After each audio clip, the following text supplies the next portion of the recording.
Guys, তোমরা কোনোদিন তরমুজ মাখা করে খেয়েছো? যদি না খেয়ে থাকো তাহলে আমার এই ভিডিওটা।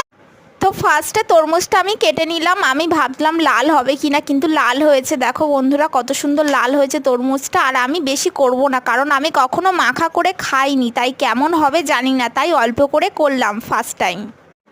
এরপর ছোট ছোট টুকরো করে কেটে নিতে হবে। দেখো আমি কেরম করে কাটছি, তোমরাও এরম করেই কাটবে। দেখো কত সুন্দর কাটা হচ্ছে। এরপর একটু পাতিলেবুর রস দিতে হবে, তাই একটা পাতিলেবু মাঝখান থেকে কেটে নিতে হবে।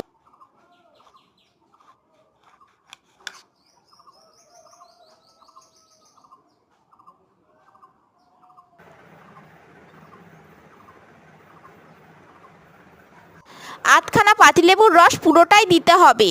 কত সুন্দর রস পড়ছে দেখো গাইস।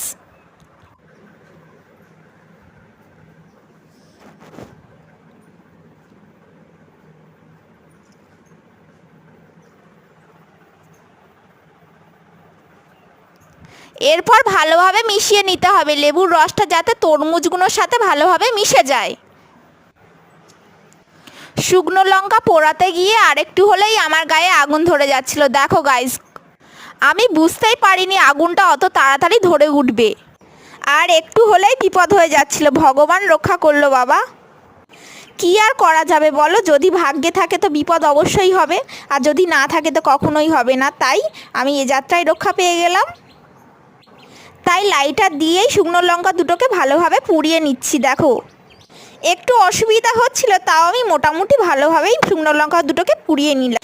এরপর হাতের সাহায্যে শুকনো লঙ্কা দুটোকে ভালোভাবে গুঁড়ো করে নিতে হবে। এরপর একটু নুন দিতে হবে। নুনটা কেউ আবার আমার মতো বেশি দিও না, কারণ নুন খাওয়া স্বাস্থ্যের পক্ষে খুব ক্ষতিকর, সেটা তোমরাও জানো আর আমিও জানি। আমার একটু নুন বেশি পড়ে গিয়েছিল, তাই আমি বাইরে ফেলে দিলাম। এরপর ভালোভাবে মিশিয়ে নিতে হবে। তারপর আমার মায়ের তৈরি ঘরে বানানো একটা স্পেশাল মশলা দিয়ে দিলাম, তাতে এর স্বাদ দ্বিগুণ বেড়ে যাবে। দেখো গাইস, দেখেই জিভে জল চলে আসছে। দেখি ট্রাই করে তোমাদের তারপরে জানাচ্ছি। চলো এরপর টেস্ট করার পালা। দেখি কেমন খেতে হয়েছে এই তরমুজ মাখাটা।